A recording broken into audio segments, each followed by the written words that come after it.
Atenção, pontas de lança! Eu sou Marcos Carvalho e esse é o Boletim Covid-19 em África, uma produção do Ponta de Lança. Por aqui você confere as atualizações dos efeitos do novo coronavírus no continente mãe.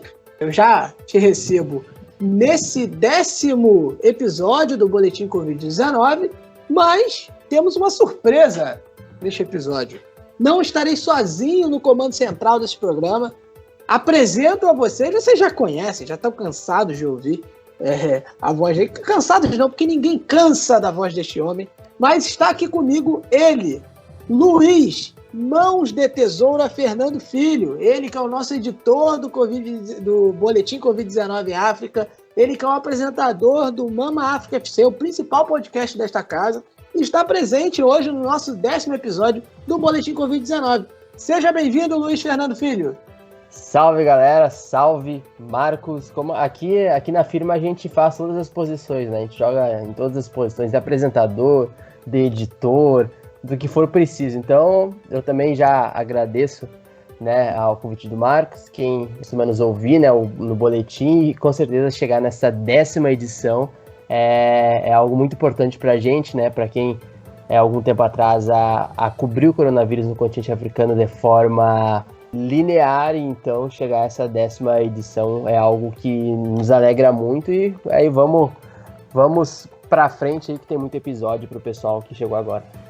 Beleza, Luiz. Antes da gente começar, né, partir para os nossos quadros já gerais, é sempre bom lembrar que o Ponta de Lança ele não está resumido só a este podcast, né, ao Boletim Covid-19 em África. Nós temos, como nós já falamos, outras produções aqui na casa. Nós temos o Mama África FC, que é o principal podcast apresentado pelo Luiz. Temos também o Mama África FC Continente, que é apresentado pelo guia Rubens Guilherme Santos, que tem episódio essa semana aí já rolando, né, o Luiz? Episódio sobre a Somália, não é isso? Isso aí mesmo, sobre a Somália, um episódio imperdível, inclusive, para quem quiser descobrir um pouco mais sobre a história e a formação do país. Exatamente. O Joel Santana mandou chamar e o Rubens Guilherme Santos trouxe, né, o Somália. Manda chamar o Somália, o Rubens Guilherme Santos trouxe. Alguém faça chegar este podcast no Papai Joel. E lembrando também do nosso Medium, né, ô Luiz? Tem como passar aí o serviço aí do nosso Medium? Isso aí, tem lá o nosso Medium, né, arroba Ponta de Lança, onde a gente sempre, né, produz texto sobre jogadores e jogadores africanos. Inclusive tem agora o último texto que a gente soltou nessa semana, foi um texto sobre o Nkrumah, né? É um líder importante de Gana, é o criador aí da Champions League africana e tal. E aí o nosso querido PDL Bruno Negrão, ele faz lá uma contextualização para explicar. O nosso hitmaker, hein? Nosso hitmaker Bruno Negrão. E ele explica lá o contexto da formação do futebol em Gana, da Champions africana e também do pan-africanismo, né? A relação do futebol com o pan-africanismo. Então é um texto aí, com certeza imperdível do nosso querido Bruno Negrão. Eu tô gastando todos os meus bordões nesse primeiro bloco de programa, né? Enfim, então vamos seguindo, nos acompanhem, né, no Medium, enfim. E fiquem sempre de olho, né, que tá vindo novidade por aí, né? Ah, sim, o Luiz, só antes da gente começar, também tem o nosso quadro novo lá no Instagram TV, né?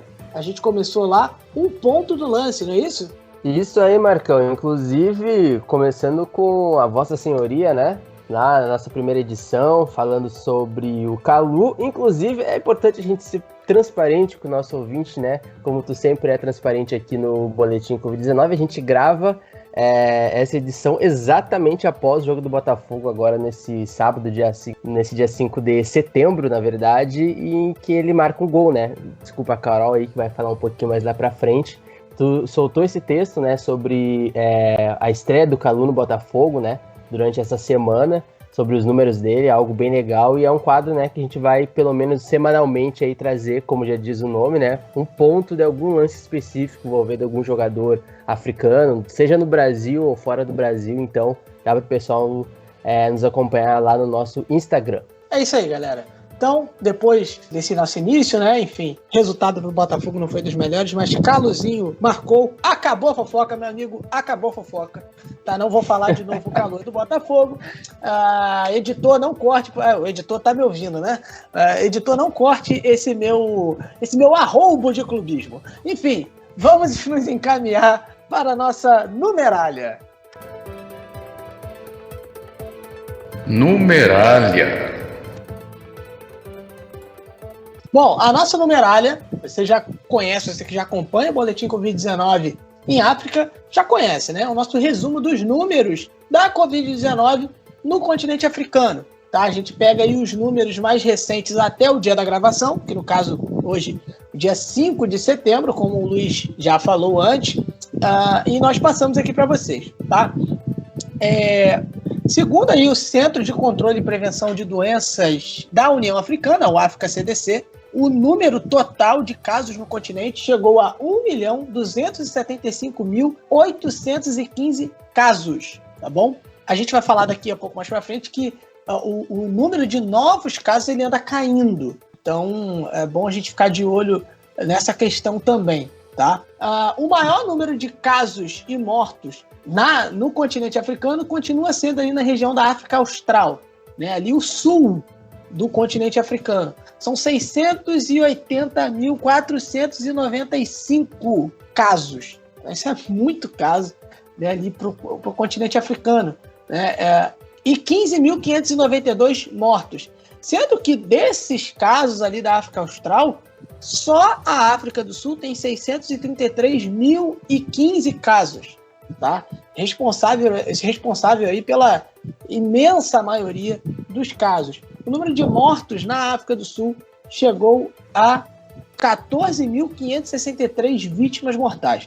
Vale a comparação, a gente sabe que o boletim Covid-19 ele é em África, né? Mas está todo mundo boquiaberto, estupefato no continente africano com esse número de mortes na África do Sul.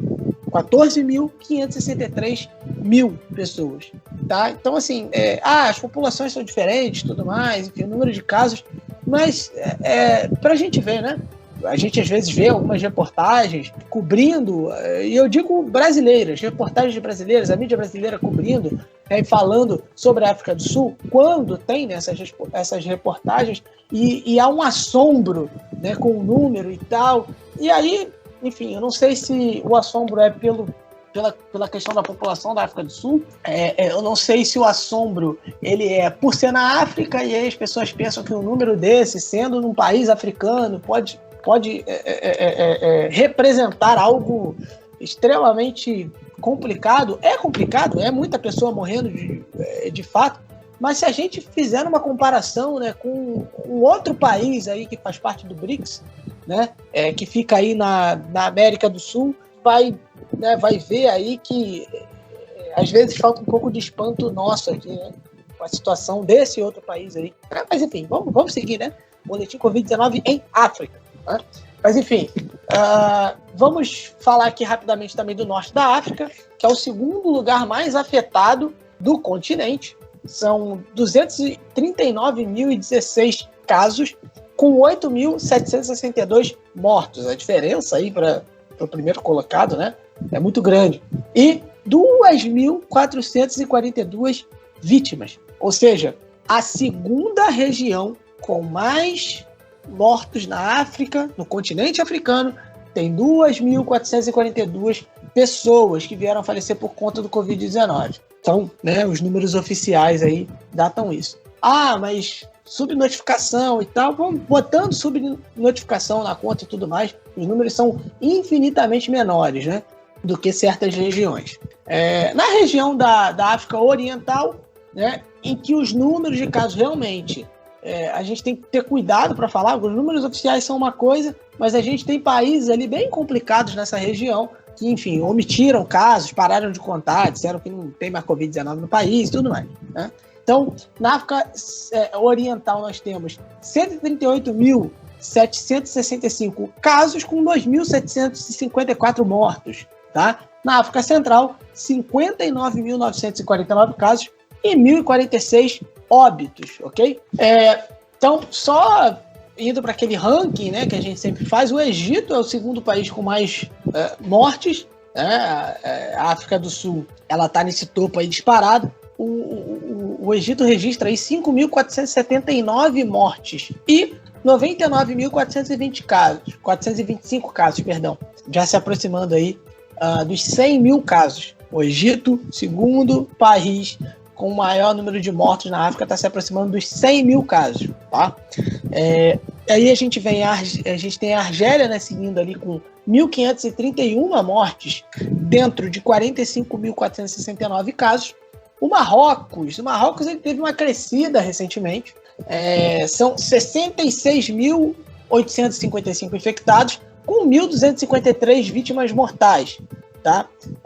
Também dentre esses 6 países mais afetados, a gente tem a Nigéria, 54.587 infectados, o país com maior população no continente, né? 1.048 mortos. E a gente vai falar da Nigéria nesse episódio também.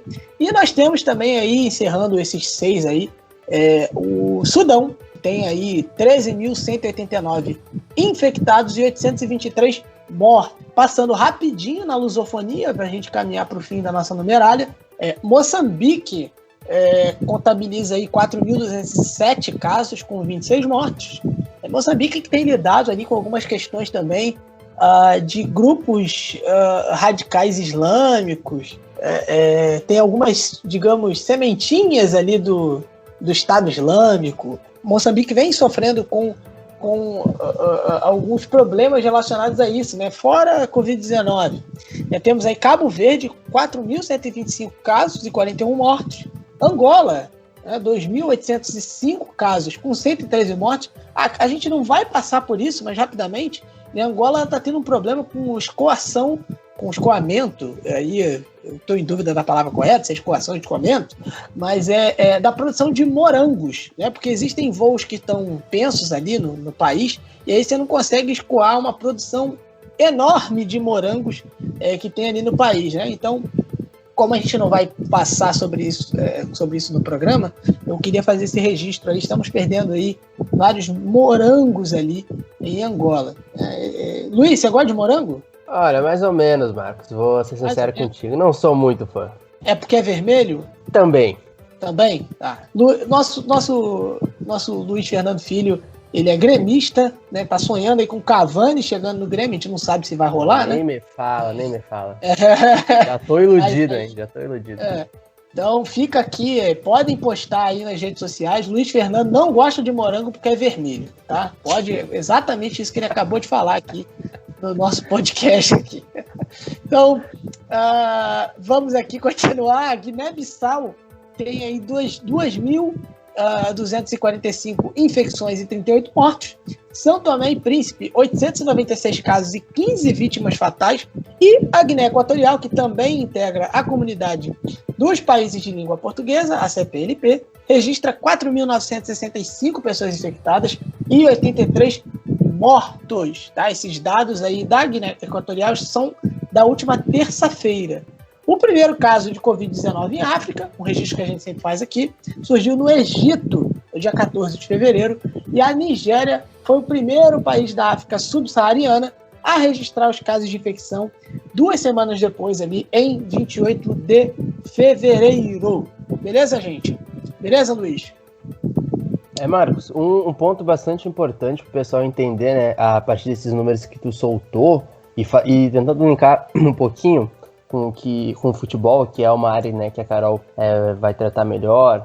É importante dizer que na maioria desses casos aí, os maiores números, né, principalmente no norte africano, como no Egito, por exemplo, e na África do Sul, também já na África subsaariana, tu vê que, apesar dos números, esses eram os países que, inclusive, era para o futebol não ter voltado ainda, né, mas muito pelo contrário, são os lugares onde o futebol tem voltado e com mais potência, né, tanto no Egito, né, o torneio chegando a seu fim, como na África do Sul, que obviamente a Carol depois vai resumir, mas é importante, né, a gente situa o Brasil, né, como um todo, voltando ao futebol, mas no continente africano também, principalmente Egito e África do Sul, com os números aí altíssimos, né, desde o começo do boletim, tu vê que também o futebol já tá voltando como se tivesse mais ou menos tudo normal, né, Mas aqui a gente está vendo, como tu bem citou e contextualizou, que os números, a realidade, não são tão positivos assim.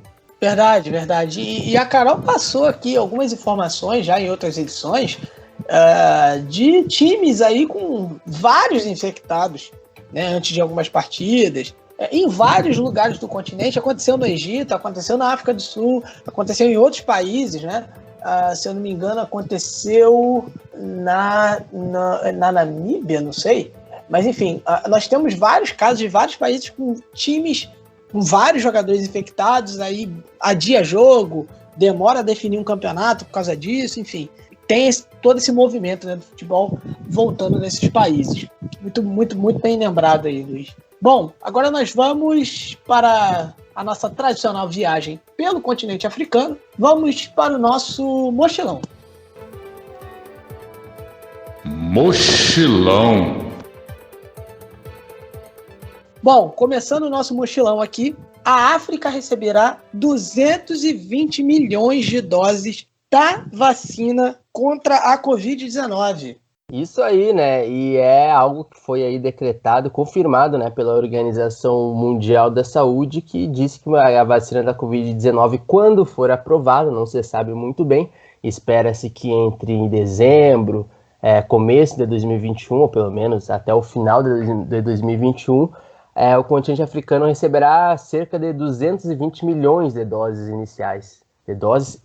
Então 220 milhões distribuído aí em 54 países é um número considerável, né? E é importante dizer também que, de acordo com o gerente do programa da OMS, o primeiro lote ele vai priorizar os profissionais de saúde da linha de frente, ou seja, a gente está falando dos médicos, né, dos enfermeiros, quem trabalha na linha de frente. Isso eu achei bastante importante, né? Então, esse primeiro lote que vai priorizar os profissionais de saúde e também os grupos mais vulneráveis. Então, esse é o contexto, né? 220 milhões de doses iniciais, quando for aprovada, e aí priorizando o grupo de risco, né? Quem está na linha de frente. Obviamente, tem essa complexidade, né? São 54 países no continente africano, então não se tem ainda uma média, né, do que seria, por exemplo, o número de doses para cada país, por exemplo, até porque o continente africano tem uma população de quase 1,5 bilhão de pessoas, né? Então é difícil fazer essa equação. Mas, de acordo com a OMS, esse é mais ou menos o número estimado, né? Sabendo-se que aí a gente enfrenta aí uma questão mais complexa, né? No mundo inteiro, que é saber qual vacina será, né? Será a vacina russa? Será a vacina de Oxford? Então aí, até chegar esse consenso aí mundial, pelo menos a OMS aí já garantiu esse número de doses aí que eu achei interessante de citar até, e dando uma prioridade, né, aos grupos de risco. A gente começou, né, com essa notícia mais geral. Vale ressaltar, né, o Luiz falou ali, né, que dos 54 países da África, né, a população e tudo mais, tem um 55º país, vamos dizer assim, que ele não é reconhecido como país ainda, que é Saara Ocidental, que a gente falou sobre ele aqui no último episódio do Boletim, que é um país que recebeu recentemente ajudas ali da Argélia. Creio que a conta ela esteja incluindo ali esse país, né, a Saara Ocidental, que, enfim, não é reconhecida ainda como país, mas eu acho que, enfim, provavelmente vai haver ali alguma cooperação ali dos países ali do norte da África, principalmente da Argélia, nesse sentido, né? Creio eu, né? Isso não é uma notícia e tal, isso é um palpite meu. E vale ressaltar também, né, 220 milhões de doses, né, para um continente aí que abriga 1,3 bilhão de pessoas. Esse número de doses resolvia completamente a situação da população brasileira, né, como um todo. Então, para você ver aí essa diferença, né, de número de pessoas, né, de população aí do continente. Óbvio, a gente está comparando o continente todo com um país, né, mas o Brasil é um país de dimensões continentais, né? Mas é só para dar esse dado que curioso, né? Que esse número de doses daria para vacinar todo mundo no Brasil e ainda sobraria. Então, a gente ainda continua aqui no âmbito das notícias mais gerais. Continuando no âmbito aí dessas notícias mais gerais, Uma notícia que foi aí amplamente divulgada, mas a gente vai fazer o registro aqui rápido, é que a transmissão do poliovírus, né, do vírus da poliomielite, ela foi interrompida em 47 países do continente africano. Polio é um vírus que aqui no Brasil mesmo a gente tem a vacina para poliomielite, é um vírus que basicamente está erradicado aqui no país, né? Mas a gente tem as vacinas e tudo mais, mas isso foi uma conquista ali para o continente africano. A gente tem ali os diretores da OMS, a diretora regional da OMS para a África, Matshidiso Moeti, ela disse, por exemplo, que é um exemplo do poder da solidariedade nessa conquista. Ela disse que, inclusive, é uma das maiores honras da vida dela, que era presidir a cerimônia que ocorreu, né, fazendo essa certificação que a maioria, a grande parte ali do continente africano venceu o vírus da poliomielite, né? Também o diretor-geral da OMS, o Tedros Adhanom, ficou muito conhecido aí por conta da pandemia do coronavírus, os pronunciamentos e tudo mais, também celebrou. Eles inclusive fizeram referências ao Nelson Mandela, enfim, uma celebração aí muito forte da África, assim, dando um passo à frente, né? Quando a gente ouve a poliomielite, né, para a gente parece algo tão banal, mas não no continente africano, por tudo, né, que passou ali o continente, por todas as condições que enfrentou para finalmente vencer esse vírus.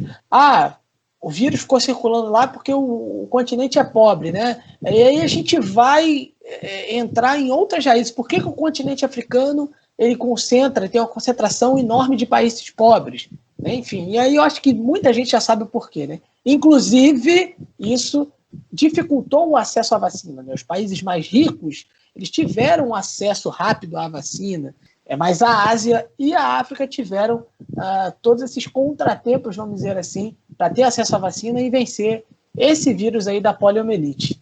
E sobre essa questão também, como tu bem mencionou, Marcos, segundo até a própria OMS, enfim, as organizações de saúde citaram, essa meta, né, em relação à poliomielite, ela era para ter sido erradicada ainda lá no começo da década passada ali, 2010, 2011, até um pouquinho antes ali, 2008, 2009, mas se tinha muitas dificuldades de erradicar em algumas localidades, principalmente pelos conflitos étnicos, né? E aí provindos de diversos motivos que não cabe aqui a gente citar, porque, enfim, cada país tem sua complexidade, mas alguns conflitos étnicos, enfim, civis, né, dentro de alguns países, dificultavam esse acesso dos profissionais de saúde, por exemplo, em aldeias ou em lugares, áreas rurais, por exemplo, sabe? Então isso dificultou por um bom tempo, ali por alguns anos, a erradicação da poliomielite. Perfeito, Luiz. Então vamos seguir aqui. A gente vai mais comentar realmente aqui um artigo da BBC fazendo a pergunta, né, se a taxa de crescimento de novos casos na África ela está diminuindo, né? Enfim, e o artigo ele faz alguns apontamentos dizendo que nas últimas 4 semanas, vamos dizer aí, no último mês, houve aí uma diminuição de 14% no número de novos casos semanais sendo reportados.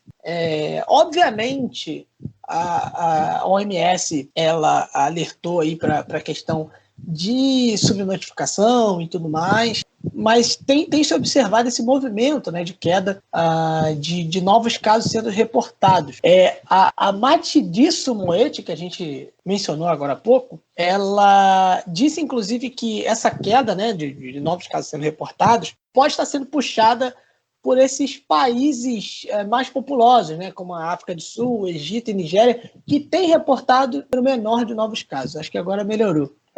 Isso, claro, de acordo aí com a África CDC, que é a nossa fonte. Porém, a gente tem aqui alguns lugares, né, que experimentaram aí um aumento no número de casos recentemente, né, como Uganda, Ruanda, ali na África Oriental, E no norte da África, Marrocos e Tunísia. E isso vem aí subindo recentemente. Na Líbia também tem acontecido, e a gente vai mencionar a Líbia hoje numa notícia que não parece ser importante para a Covid-19, mas é. A gente vai daqui a pouco falar sobre a Líbia. Então, mas por outro lado, Argélia e Egito, que como nós mencionamos lá na nossa numerália, e é importante a numerália por isso, porque a gente consegue ter uma referência, né? Que estão ali entre os países que têm o maior número de casos no total, maior número de mortos, tem visto uma queda no número de novos casos aí no último mês. Tá? Outros países que têm acompanhado esse movimento também são Gana, Gabão, Madagascar, que a gente vai comentar hoje, né? E a Zâmbia também. Então, era mais para a gente fazer esse comentário rápido, e agora a gente vai para uma última notícia dessa um pouco mais geral, vamos dizer assim, abordando o continente inteiro. Na verdade, a gente vai sair do continente, a gente vai dar um pulo na Arábia Saudita. E aí você já se pergunta, ora, a Arábia Saudita não é África, esse não é um boletim Covid-19 no Oriente Médio. A noção de Oriente Médio ela é muito complicada e existem países africanos que podem entrar nessa noção, né? Mas enfim, não vamos entrar nisso agora. A gente vai comentar aqui uma investigação que vem sendo feita, né? E ela é feita pelo jornal Sunday Telegraph, e ela dá conta de que alguns migrantes africanos têm sido deixados para morrer num centro de detenção da Arábia Saudita, né? O que seria isso? Alguns migrantes africanos eles vão ali para a Arábia Saudita, eles são mantidos numa espécie de campo de concentração de um lugar, né, vamos dizer assim, onde eles são concentrados, com a desculpa de que é para interromper o espalhamento do vírus da Covid-19, são cuidados ali da Covid-19. Muitos deles vêm ali da Líbia, que vem sofrendo com uma crise aí há muito tempo, né? Enfim, tá aí no noticiário para quem quiser ver, é tema de filme e tudo mais. E aí essa galera, ela chega lá e ela é mantida nesses lugares, né? E aí existem algumas situações lamentáveis, né? Fotos que mostram aí gente enrolada ali em lençóis, cadáveres ali enrolados em lençóis, no meio de todo mundo. No caso, os relatos são de que é um migrante que morreu depois de um ataque ali no coração. E tem outros que estão morrendo porque estão morrendo de fome. Tem outros que estão morrendo porque desistiram. Teve um cara que se matou, teve um adolescente que se matou. Assim, uma situação complicada, bizarra, para dizer o mínimo. Isso acontecendo ali na Arábia Saudita, que é um país que assim, é conhecido aí por algumas coisas assim, né? Como é que eu posso dizer? Que não são tão legais, né? Vamos pegar leve aqui, né? Apesar de não precisar pegar leve, né? A Arábia Saudita tem casos aí recentemente, tem jornalista que é morto, dão um sumiço, né? A mando dos donos do país, né? Porque a Arábia Saudita ela tem dono, né? É um país privado, né? Vamos dizer assim. Então, tudo isso aí que a gente está sabendo, mais um caso envolvendo, mais uma polêmica envolvendo a Arábia Saudita, dessa vez envolvendo cidadãos aí africanos, né? Enfim, vindo de várias partes do continente.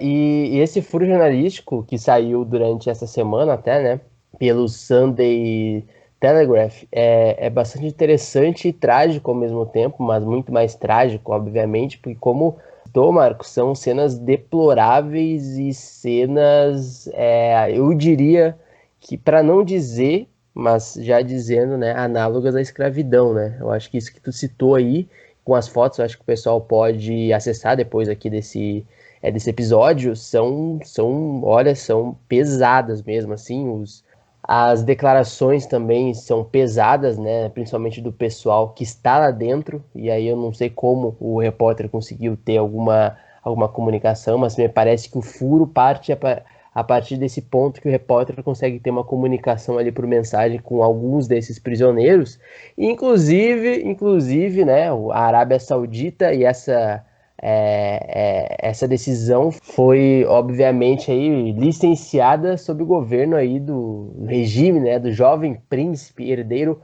Mohammed bin Salman, que, se eu não me engano, é o príncipe aí que estava querendo comprar o Newcastle da Inglaterra, né, e teve todas aí as suas contradições aí junto com a Premier League e a Arábia Saudita, do regime, né, na Arábia Saudita aí, que é acusado, inclusive, de burlar aí os direitos humanos, né? Enfim, são várias denúncias aí, como o pessoal já deve saber, já tem lido, já tem visto aí, acho que o Xadrez Verbal já deve ter citado o nome dele várias vezes também, o pessoal do Xadrez Verbal.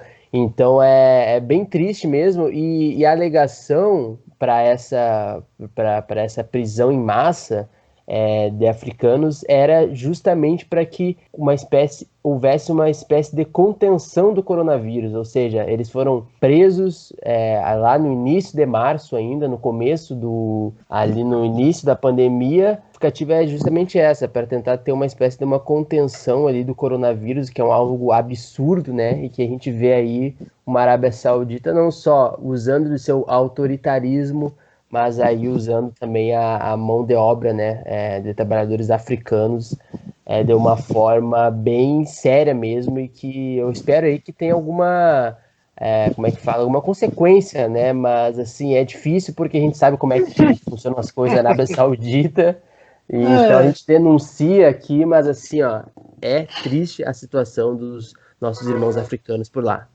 Você mencionou o Xadrez Verbal, eu ainda não comecei a ouvir o episódio de hoje, porque o meu sobrinho ele estava aqui em casa, ficamos o dia inteiro aqui, enfim, tem que ficar de olho o tempo inteiro, né?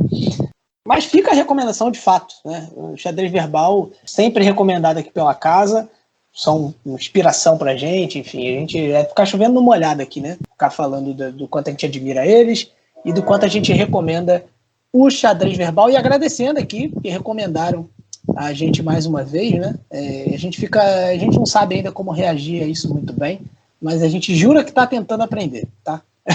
Então um abraço aí pro Felipe e pro Matias. Você deve estar ouvindo agora aqui um apito de trem, talvez aqui ao fundo, né? É porque eu moro perto de uma siderúrgica e acho que o trem está chegando aqui para pegar o minério, e eu gostaria de aproveitar isso para registrar que não é fácil a vida do podcaster com sérias restrições orçamentárias, tá? É só isso que eu precisava dizer, tá bom? Uma frase clássica, né, do boletim. Clássica desse podcast, a gente precisa dizer. Então, a gente está na Arábia Saudita, né? Então, vamos lá, vamos entrar de fato no continente africano, vamos fazer o contrário do que o povo hebreu fez no relato bíblico do Êxodo. A gente vai cruzar o Mar Vermelho, mas em direção ao continente africano, mas na verdade a gente vai cruzar em direção ali ao Sudão, onde um carro passa com pisadinha, com barões da pisadinha, né, nesse momento. Né?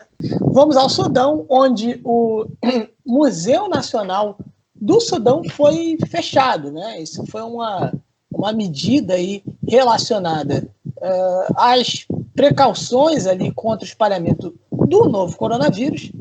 Esse museu ele foi fechado, inclusive, hoje, no dia 5 de setembro, quando nós estamos gravando, 5 de setembro de 2020. Tá? E aí, esse fechamento, né, ele vai servir também para os preparativos aí para um projeto de reabilitação, né, de reforma aí do museu, que vai ser financiado a Agência Italiana de Desenvolvimento. Tá? Então, as duas coisas casaram aí, né, as medidas de precaução contra o coronavírus e a reforma do Museu Nacional do Sudão. Do Sudão, a gente vai dar um pulo aqui na Líbia, né? São ali vizinhos, né? Onde as autoridades rivais ali dos dois lados da guerra civil, que vem rolando aí há bastante tempo, declararam um cessar-fogo imediato. Isso foi muito bem recebido ali pela comunidade internacional, pelos países vizinhos, pelos países africanos. E por que a gente está falando disso? Porque essa guerra ela prejudicou e muito a toda a estrutura hospitalar já precária, né, na Líbia. Os confrontos ali eles se dão em vários lugares. Tem ali uma base ligada ao governo em Trípoli, né? E uma outra base ali mais ao leste do país, ligadas ao Califa Haftar, né? Que é o cara que comanda ali, vamos dizer, digamos assim, os rebeldes nessa guerra civil na Líbia ali, que, enfim, começou em 2011, é isso? Acho que 2011 ali, nos acontecimentos que levaram à queda do Muammar Gaddafi, né? Não só a queda, mas como também a sua morte, enfim. E aí tem muita coisa acontecendo desde então, mas muito da estrutura hospitalar da Líbia, que vem experimentando um aumento de casos, como nós dissemos aqui há pouco, foi prejudicada por conta de todo esse conflito aí que vem se arrastando há anos. Enfim, é um cessar-fogo, mas vamos torcer para que isso, enfim, que isso evolua, né? E seja de fato ali o início de uma paz. Talvez seja muito inocente, né? Eu torcer por isso, mas fica aqui o nosso registro. E então nós vamos para o Mali. O Mali, inclusive, né, tem sido, na verdade, nas últimas semanas aí o país no continente africano com mais destaque aí no quesito, infelizmente, negativo, né, principalmente através da queda do agora ex-presidente, né, Ibrahim Boubacar Keïta, que foi deposto por militares, né? A gente já deu uma contextualizada na edição número 9, né? O Marcos deu uma contextualizada do boletim, depois o pessoal também do Xadrez Verbal aí colocou como destaque de um dos últimos episódios do pessoal lá da casa, e nesta semana o ex-presidente Keïta ele foi hospitalizado, terça-feira, mais exatamente, no dia 1º de setembro, ele foi hospitalizado. Disseram que era um mal-estar, né? Foi um mal-estar e que parece que agora as últimas informações que a gente tem é que ele teve algo parecido ou exatamente com um AVC. Isso aconteceu na capital do Mali, em Bamako, e as últimas informações, inclusive algumas horas atrás, ainda agora no início da noite aqui no Brasil, é que ele foi transportado para os Emirados Árabes. Segundo até os órgãos do governo, algo curioso até, né? Quem afirmou isso foram a própria junta militar, que depois do Keïta afirmou que o Mali não teria condições a nível do sistema de saúde de garantir que o ex-presidente tivesse um bom tratamento desse AVC. Então, agora nesse sábado, ele foi transportado para os Emirados Árabes e, segundo algumas fontes, né, ligadas a Mali, que ele já chegou, inclusive, nessa noite em Abu Dhabi, né, na capital, e ele vai chegar lá para tentar reverter esse quadro do AVC. Por enquanto, pelo menos, a versão oficial da própria junta militar, né? Então, o Keïta aí de 75 anos, tinha chegado no poder em 2013 no Mali, estava ali no início do segundo mandato e aí caiu aí algumas semanas, né? Foi deposto pela junta militar, exatamente no dia 18 de agosto. Então a gente aí torce para que o ex-presidente Keïta, apesar dos pesares, né, no contexto político do país, se recupere. E sorte dele que ele não foi parar em uma daquelas prisões lá em Bamako, que é um poço convidativo para o novo coronavírus, né? O episódio que o Luiz citou do Xadrez Verbal é o episódio 238, né? É o penúltimo, no caso. O último que saiu agora, 239. Eles explicam muito bem o que aconteceu ali no Mali, tá? A gente está no Mali, eu vou fazer um jogo rápido aqui em 2 países bem perto. Vou passar na Gâmbia, né? Cortando ali, pode ser por Guiné ou por Senegal, vocês escolhem. A gente vai chegar ali onde vai haver, um protesto de algumas vendedoras ali nas cidades Serrekunda e Brikama. Vão fazer um protesto ali na segunda-feira. Por que elas estão fazendo esse protesto? Por conta das restrições contra o novo coronavírus. Então, elas dizem que isso tem atrapalhado o comércio, que isso tem trazido complicações para elas. O governo tem de entender, e esse protesto é para isso, que as mulheres elas sofrem muito, conseguir alguma coisa, né, algum trabalho para sobreviver, e que quando conseguem isso, aí vem essas restrições, né, para combater o coronavírus, que, né, sei lá, o coronavírus que talvez seja aí só uma gripezinha.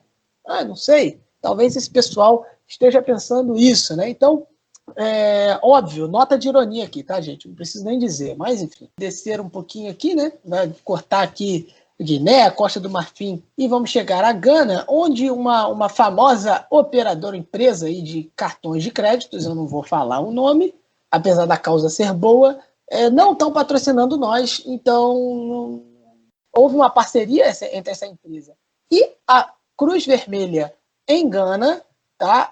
Para ir fazer alguns investimentos aí para lutar contra o novo coronavírus. Algumas coisas que são básicas aí para o combate ao novo coronavírus, como água, alguns sanitizantes, alguns serviços de higiene, para algumas comunidades aí que são mais vulneráveis, tá bom? E aí alguns kits de limpeza, né, de mão, enfim, para esses moradores, enfim, detergentes, alguns desinfetantes ali para a mão, como álcool em gel e tudo mais, né?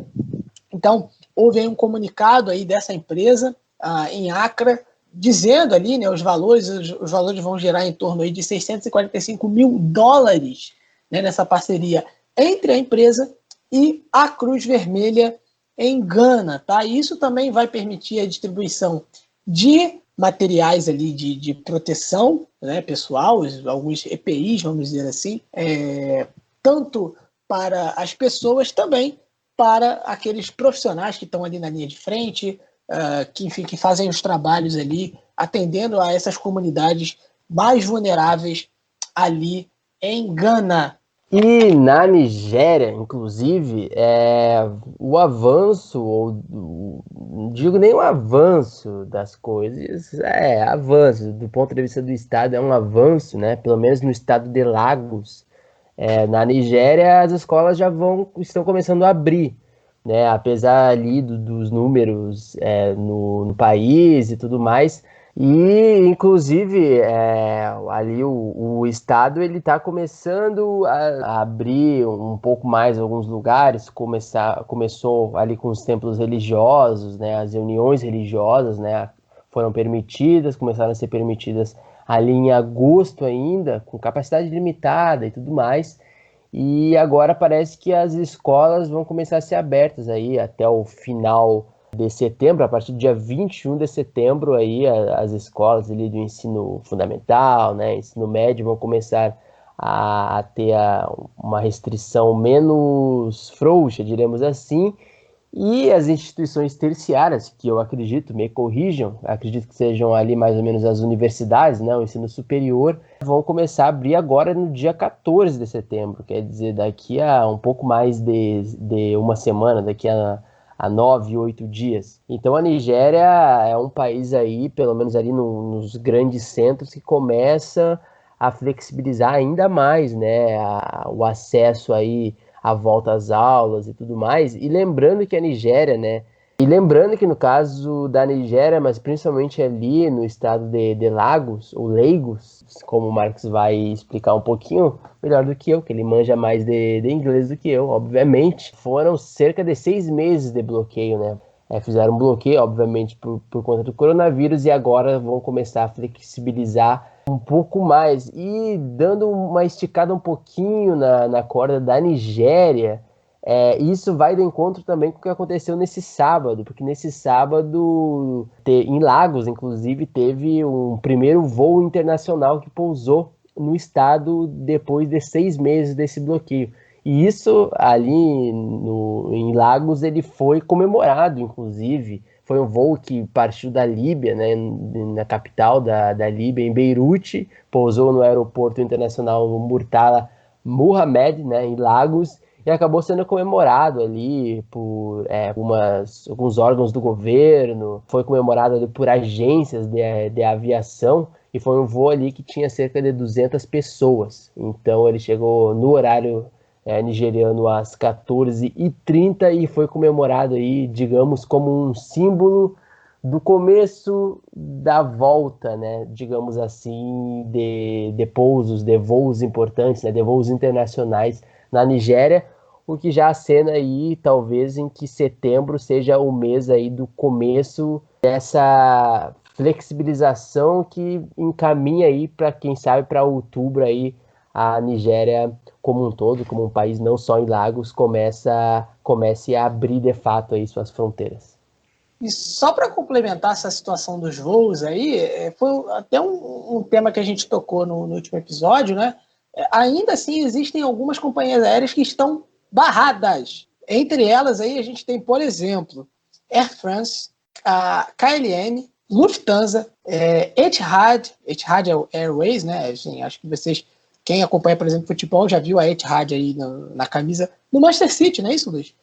Inclusive, eu acho que o nome do estádio do Manchester City é Etihad, né? Isso mesmo. Nem todo time tem o prazer de ter um estádio chamado Villa Park, por exemplo, ou o estádio Newton Santos, né? Mas, enfim, isso são outros exemplos. Bruno Negrão está triste ouvindo esta parte no momento. Mas vamos lá. Por que houve essa restrição aí da Nigéria a essas companhias? Porque essas companhias são de países onde o visto de turista de nigerianos não está sendo aceito. E aí, como uma forma de reciprocidade, vamos dizer assim, a Nigéria resolveu adotar estas medidas. Tá? Em compensação, a gente tem outras linhas aéreas, né? Incluindo aí a British Airways, a Virgin Atlantic, a Turkish Airlines, a Qatar Airways e a Ethiopian Airlines, que estão fazendo voos para a Nigéria, que estão permitidos aí a fazer. Mas existem algumas regras, né? Todos os passageiros precisam apresentar aí um resultado negativo para a Covid-19 feitos há mais de 4 dias antes da partida, né, antes da decolagem, vamos dizer assim, do voo, e são testados novamente quando chegam. Os passageiros com sintomas do novo coronavírus não são permitidos a decolar, né, a embarcar nos voos, né, ali para a Nigéria e saindo da Nigéria, e qualquer linha aérea que trouxer algum passageiro sem essas condições, né, do teste negativo e tal, vai pagar uma multinha aí, meu querido, de $3.500, além de ter que providenciar aí o retorno do passageiro para o país de origem, tá? Como o Luiz disse aí, os voos eles estão voltaram aí neste sábado, depois de terem sido suspensos em março, tá bom? Então, vamos seguir aqui. A gente vai agora para a África Oriental e a gente vai continuar falando sobre voo. E eu vou retornar um pouco aí, e o Luiz sempre fique à vontade aí para comentar algo que quiser, mas a gente vai dar uma olhada ali em relação àquela arenga de Tanzânia e Quênia, e essa loucura toda que a gente gosta, porque a gente gosta de polêmica, mas a gente deu um descanso para eles em uma semana, mas a gente volta a falar que é o seguinte, os viajantes ali tanzanianos estão assustados com as imposições ali do Quênia com relação a uma quarentena, né? O Quênia aceitou a volta dos voos ali entre Dar es Salaam e Nairobi, né? Mas só que existem algumas exigências, né? E aí os viajantes tanzanianos estão com medo de serem quarentenados assim que entrarem no Quênia. Essa volta, né? Ela começou, no dia 3 de setembro, porém a resposta a isso na Tanzânia foi muito baixa, né? As companhias elas disseram das exigências do Quênia. Então, qual é a exigência, né? São 14 dias de quarentena, você entra no país, fica quarentenado por 14 dias e aí depois você vai resolver tudo que você quiser. Então, o pessoal tá meio assustado, assim, caramba, eu quero ir lá fazer alguma coisa, eu quero ir pro Quênia e tal, eu tenho que ficar 14 dias quarentenado antes de poder, enfim, resolver o que eu tenho para resolver.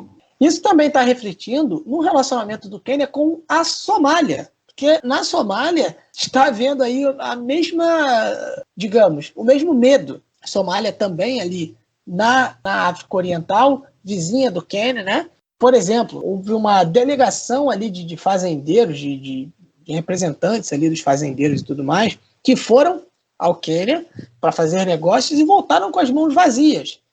Porque essa viagem, né, além da quarentena ali de 14 dias, também incluía ali uma taxa aí de $4 por quilo dos produtos que eles fossem negociar ali, enfim, comprar. Então, o Quênia, apesar de permitir o pouso de voos vindos da Tanzânia e da Somália, ela toma algumas atitudes ali que, na verdade, passam uma mensagem contrária, né? Tipo, não venham, porque se vocês vierem, a gente tem essas condições aqui, não vai ser fácil, não.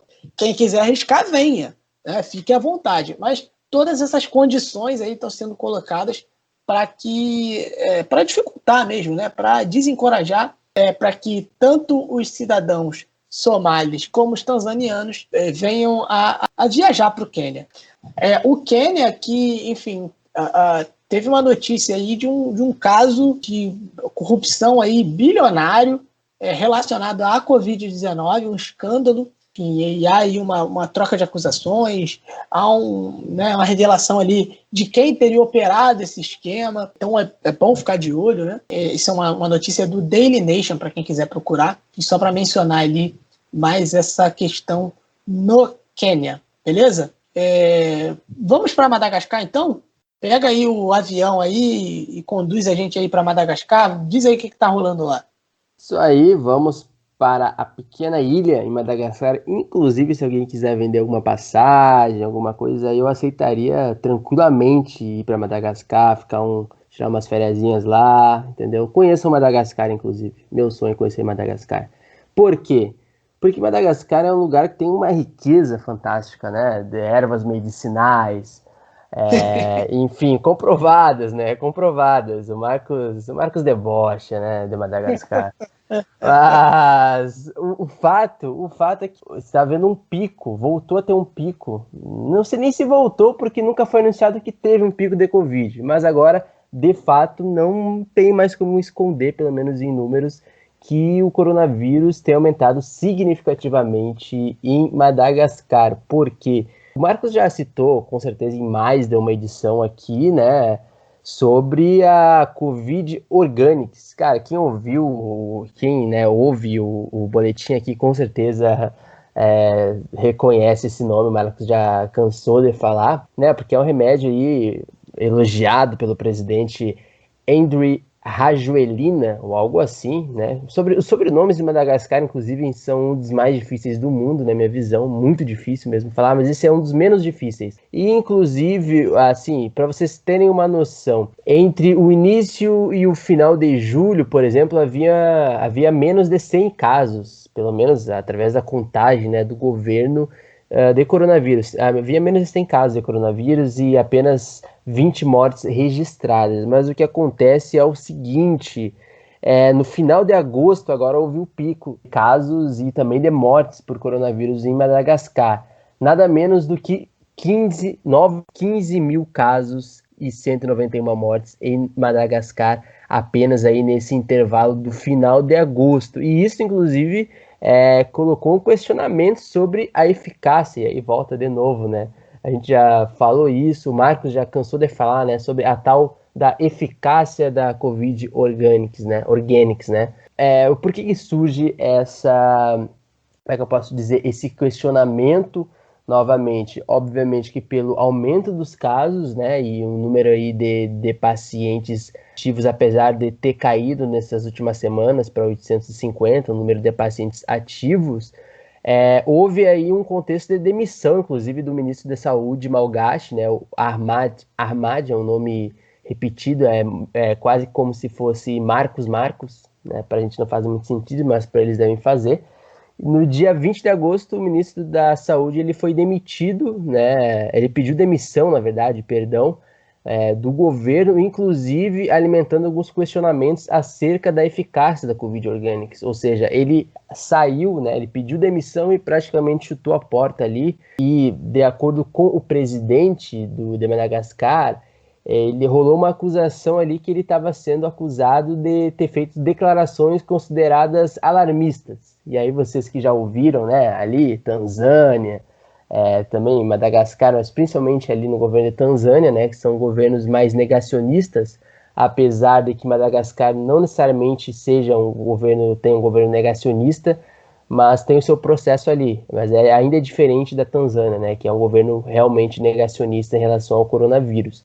Então ele acusou aí o ministro de ser um alarmista, o ministro por si só pediu demissão, e aí Madagascar está vivenciando aí esse aumento, um aumento considerável, né, 15 mil casos, né, no final aí de agosto, 191 mortes. Então aí Madagascar está tendo uma espécie de um surto de coronavírus, né, principalmente no momento em que a maioria dos países africanos fazem a curva contrária, né, a curva vai diminuindo, né, a curva de casos e mortes, e parece aí que Madagascar pode enfrentar aí uma crise, vamos supor assim, numa contramão ao que o mundo todo, né, está vivenciando. Então, Madagascar aí, com esse pico de Covid-19, então vamos ficar aí prestando atenção, né, sobre a eficácia ou não do dito remédio milagroso no país malgache.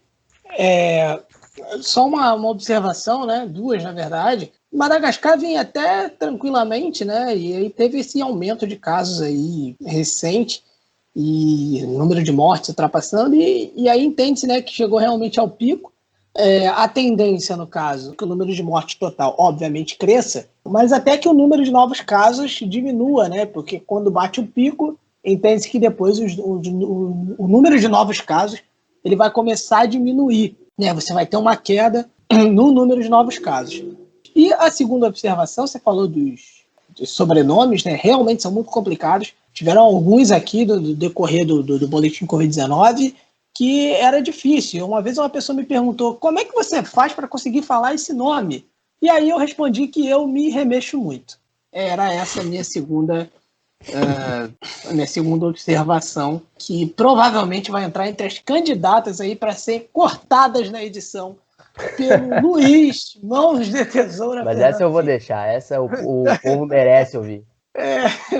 Bom, a gente está falando aí de Madagascar, a gente falando de avião, então vamos pegar mais um e vamos para a África do Sul, onde a gente vai encerrar o nosso mochilão, que também falando aí sobre voos, né? A ministra do Turismo, Mimamoloko Kubai Ingubane, disse que o departamento ali, né, o Ministério do Turismo, já está começando a planejar aí um plano de recuperação do setor de turismo da África do Sul, tá? Incluindo a reabertura de viagens internacionais, tá? Isso foi dito numa conferência de imprensa, numa coletiva de imprensa, no último dia 4 de setembro.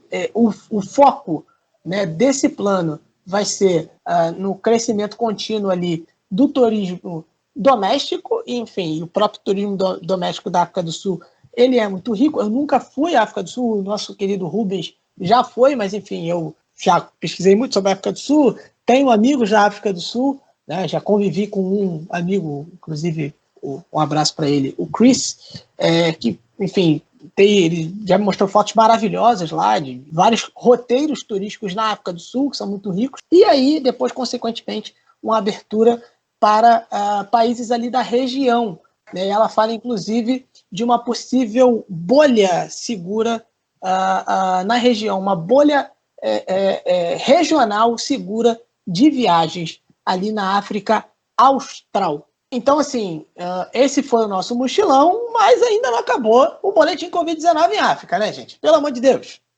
Você já está cansado de saber que não acabou, porque vem ele.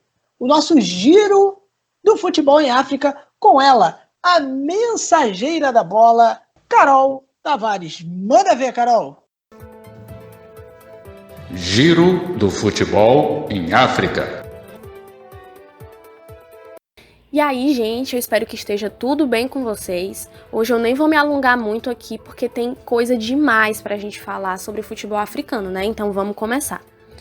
No Marrocos, a Real Federação Marroquina de Futebol divulgou a tabela com as datas dos jogos que haviam sido adiados devido aos diversos casos de coronavírus nas equipes. O primeiro desses encontros será entre o Raja Beni Melal e o Difaa El Jadida na terça-feira, dia 8 de setembro, às 20 horas, no horário local. Segundo um perfil marroquino que cobre futebol no Twitter, o @MaghribFoot, relatou que, por causa desse novo calendário, as partidas das semifinais da Liga dos Campeões da CAF, o Wydad Casablanca contra o Al Ahly e o Raja Casablanca contra os Zamalek, seriam adiadas. Só que o site Egypt Today afirmou que um dirigente da CAF negou esse adiamento. Até o momento, nenhuma posição oficial veio a público. Só a fim de exemplificar aqui para vocês, o calendário emitido pela Federação Marroquina aponta o clássico entre o Wydad e Raja Casablanca para o dia 24 de setembro, que seria um dia antes da primeira partida semifinal da Liga dos Campeões. Agora, África do Sul. Hoje, dia que eu tô gravando aqui, dia 5 de setembro, o Mamelodi Sundowns se consagrou campeão da Premier Soccer League da África do Sul. Com 3 gols de Lebohang Mabou, a equipe venceu o Black Leopards por 3-0. O Kaizer Chiefs, que vinha na cola do Sundowns na vice-liderança, acabou empatando em 1-1 com o Baroque e deu adeus ao título. Essa é a terceira conquista consecutiva do Campeonato Nacional do Mamelodi Sundowns, que agora tem 10 títulos. E um adendo, viu? Esse foi o 5º título nacional do técnico Pitso Mosimane, e com isso ele se tornou o primeiro treinador sul-africano a conseguir esse feito. Agora, outras notícias. Vamos começar aqui falando de Salomon Kalou. Eu tenho que confessar aqui para vocês que eu tinha preparado o roteiro com a minha participação no boletim, com todos os dados do Kalou na estreia que ele fez com a camisa do Botafogo, no empate em 0-0 contra o Coritiba. Só que eu tive que esperar, porque hoje o Botafogo entrou em campo novamente, como eu já falei para vocês, eu tô gravando aqui no dia 5 de setembro, hoje é um sábado, e o Botafogo entrou em campo de novo, dessa vez contra o Corinthians, e foi um novo empate, né? Dessa vez foi um empate com gols, né? 2-2, mas como vocês já devem saber, o atacante marfinense marcou o gol que seria o da virada do time carioca contra o Corinthians. Por isso, eu resolvi atualizar tudo e trazer para vocês os números do Kalou da partida contra o Corinthians. Ele jogou 89 minutos, teve um aproveitamento de 77% nos passes, 3 finalizações, uma no gol, uma para fora, uma bloqueada e o gol, né? Segundo o SofaScore. E essa e outras informações a respeito do Kalou, vocês sabem que podem conferir aqui com a gente do Ponta de Lança, então fique ligado, fique ligada. Aproveitando esse assunto, né, sobre o Kalou, nosso PDL, querido apresentador aqui do Boletim Covid-19 em África, o Marcos Carvalho, fez uma análise da estreia do Kalou e o vídeo você confere lá no nosso Instagram, no @proge_pontadelança. Na verdade é proge_pontadelanca, né, sem o cedilha. E se você ainda não segue a gente por lá, por motivos que eu não tenho ideia, né? Aproveita e dá esse follow, dá essa força no nosso trabalho, porque a gente posta muita coisa por lá e a gente tá produzindo conteúdo especial para essa plataforma, viu? Então eu vou repetir para você aí que não ouviu, é @proge_pontadelanca no Instagram. Essa semana, a Federação Egípcia de Futebol confirmou o sumiço da taça da Copa Africana de Nações. Deixa eu explicar, porque essa história é um pouco bizarra. O país ficou com o troféu permanentemente após o tricampeonato da CAN, né, em 2006, 2008 e 2010. O ex-membro da federação, Magdi Abdelghani, esclareceu que a peça foi perdida em um incêndio da sede no Cairo em 2013. Inicialmente, foi alegado que o ex-capitão Ahmed Hassan, que comandou a seleção nas conquistas de 2006, 2008 e 2010 da CAN, estava de posse do troféu, embora posteriormente ele tenha negado a situação. O diretor executivo da Federação Egípcia, Walid Al-Attar, disse que uma investigação foi iniciada com os departamentos de lojas e contas para descobrir a verdade. A seleção da Nigéria confirmou 2 amistosos internacionais para o mês de outubro. As partidas vão ser contra a Costa do Marfim no dia 9 e contra a Tunísia no dia 13. Ambos os jogos vão ser disputados na Áustria. A CAF também atualizou o ranking de pontuação dos clubes para a temporada 2020 e 2021, baseado nas últimas 5 campanhas. Entre os 10 primeiros, Marrocos lidera com 3 clubes. Egito e Tunísia estão empatados com 2 clubes cada. O líder da lista é o Wydad Casablanca, né, do Marrocos, seguido pelo Esperance da Tunísia, o Al Ahly do Egito, o Mazembe do Congo e o Zamalek do Egito. Completando o top 10 estão o Mamelodi Sundowns da África do Sul, o Sahel da Tunísia, o Raja Casablanca do Marrocos, o Oroya da Guiné e o Berkane do Marrocos. Eu aproveito aqui o espaço também para fazer o registro de que no dia 30 de agosto o Simba conquistou mais um título. Dessa vez, eles foram campeões da Community Shield da Tanzânia pelo 4º ano consecutivo. O placar foi de 2-0 contra o Namungo, com gols de Boko e Bernard Morrison. E para finalizar aqui, mais uma grande notícia para o futebol de mulheres em África. A nigeriana Ogia Bekva se tornou a primeira africana a conquistar a chuteira de ouro na Liga dos Campeões da UEFA. A atacante, que atua pelo Minsk da Bielorrússia, marcou 10 gols em 7 jogos da competição europeia na temporada 2019-2020. Foram 6 gols na fase de grupos e 1 nas oitavas de final contra o Barcelona, para quem a equipe foi eliminada. Em 2019, Ogia Bekva marcou 29 gols em 17 jogos, totalizando 44 gols com a camisa do Minsk. Também em 2019, a jogadora ajudou a equipe a conquistar 3 títulos nacionais: a Copa Feminina da Bielorrússia, a Supercopa Feminina e a FA Cup Feminina da Bielorrússia, e também foi coroada como a melhor jogadora da temporada do Campeonato Bielorrusso. O prêmio de artilheira da Champions vai ser dividido com a Miedema, do Arsenal, e a Borvaldsdottir, do Breiðablik, da Islândia. É isso por hoje, pessoal. Boa semana e até a próxima. Bom, galera, você ouviu aí o Giro do Futebol em África, né? A Carol, mais uma vez, sensacional, nossa mensageira da bola. É sempre bom a gente ouvir as informações aí do futebol africano, que são selecionadas com cuidado, com carinho, com a linha editorial certa. Enfim, é muito bom estar nesse projeto e perceber o cuidado, enfim, o carinho de cada membro desse projeto com o futebol africano, com o continente africano em si. Vou passar aqui para vocês uma novidade, né? Enfim, quando acaba o Giro do Futebol em África, você sabe que a gente está chegando no fim do nosso Boletim Covid-19, da edição, né? Mas, coincidentemente, esse é o fim do Boletim Covid-19 em África. Bom, é isso. Esse é o último episódio do Boletim Covid-19 em África. A gente completou 10 edições, né? Isso quer dizer que a gente não vai mais noticiar sobre Covid-19 em África? Não, não é isso. É que o Boletim Covid-19 em África ele vai fazer parte de um projeto maior, né? Nós estamos aí expandindo o Boletim Covid-19 em África para um projeto, para um programa onde nós não só vamos falar sobre as notícias sobre o novo coronavírus no continente africano, mas também sobre notícias em geral, né? Vamos falar de outras notícias no campo, enfim, da geopolítica, enfim, da economia, tentando trazer aí mais notícias do continente africano de um âmbito mais geral, né? A gente estava vendo que o boletim já estava pedindo isso, tem noticiado alguns fatos que fogem do futebol já. A gente tem dito que o Ponta de Lança ele não é mais só uma página de futebol africano, ele é uma página de África e também do seu futebol. Então, tem ainda muito futebol no Ponta de Lança.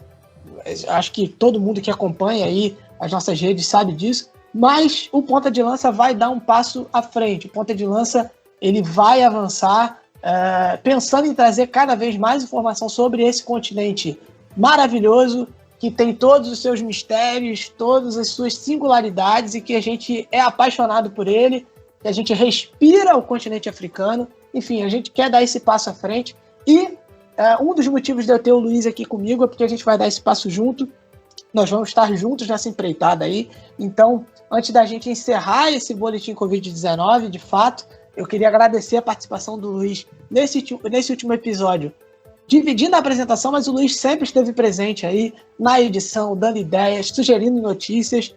Então, eu quis muito convidar o Luiz para esse último episódio, também para coroar esse grande trabalho que ele fez aí durante esse período do Boletim Covid-19, que, como eu disse, ele acaba nesse formato, mas ele vai fazer parte de algo muito maior. Muito obrigado, Luiz.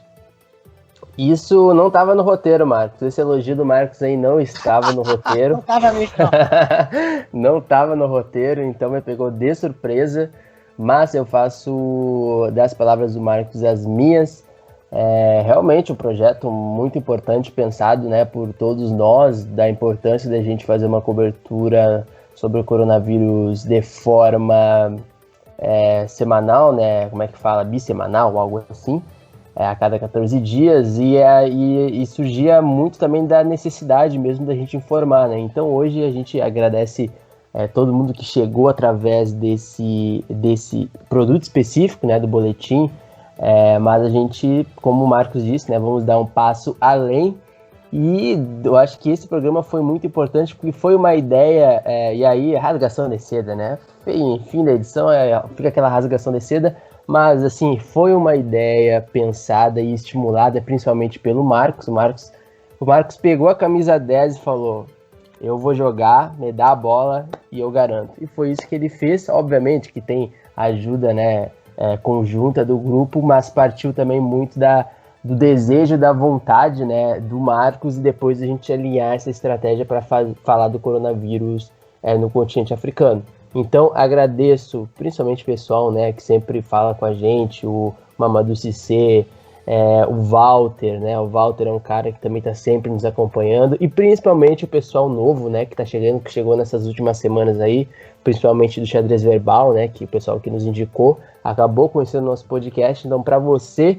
também novo que está chegando, se prepare, porque vai vir um conteúdo ainda melhor e parecido com esse formato que a gente está fazendo, né, Marcos? Que é também dar a notícia, mas também contextualizar o pessoal, né, sobre a notícia, sobre a relação dos países do continente africano, que é algo que o Marcos já faz muito bem e que a gente vai tentar dar uma elevada no nível, né, da discussão em relação aos países africanos, né, tanto na política, no esporte e no contexto geral da sociedade. Então, meu muito obrigado, e daqui a algumas semanas esse nosso produto aí já vai estar na rua. Isso aí, Luiz. Obrigado pela participação. Queria também registrar aqui o meu agradecimento a todo mundo da equipe, ao Rubens Guilherme Santos também, que ajudou muito nesse podcast, Bruno Negrão, que dando os feedbacks. Os feedbacks do Bruno Negrão sobre o podcast, meu amigo, são muito valiosos, porque é um cara que ele... Bruno Negrão ouvindo o podcast já é um milagre. Né? Cara, exatamente. Ele vai, eu não ouço esse negócio de podcast, não. Mas, assim, ele ouve o nosso, passa feedbacks valiosíssimos. Enfim, Carol Tavares participando com a gente aí, a Liz, o Matheus. Matheus, grande abraço para você, meu amigo. Grande abraço para você. Enfim, eu tô esquecendo de alguém, não tô esquecendo de ninguém, não, né? Já agradeci o Luiz aqui. E, obviamente, a todos vocês que nos ouvem. Enfim, agradeço você que está com a gente até esse momento. Enfim, nos siga nas nossas redes sociais, no Facebook, no Instagram, siga. Se inscreva no nosso canal do YouTube e, óbvio, nos siga no nosso Twitter, o Twitter que mais cresce no Brasil, @pontalanca. Vai lá, nos segue, tá? E fique de olho, né? Aguarde, vai vir um produto aí muito legal, muito bom. Espero que vocês gostem aí e nos apoiem nessa mudança, como já tem apoiado até então. Então, galera, é isso. Esse foi o nosso Boletim Covid-19, uma produção do Ponta de Lança. Nunca esqueça, jamais esqueça do seguinte, que Ponta de Lança é paixão por ousar. Até a próxima, galera. Até a próxima.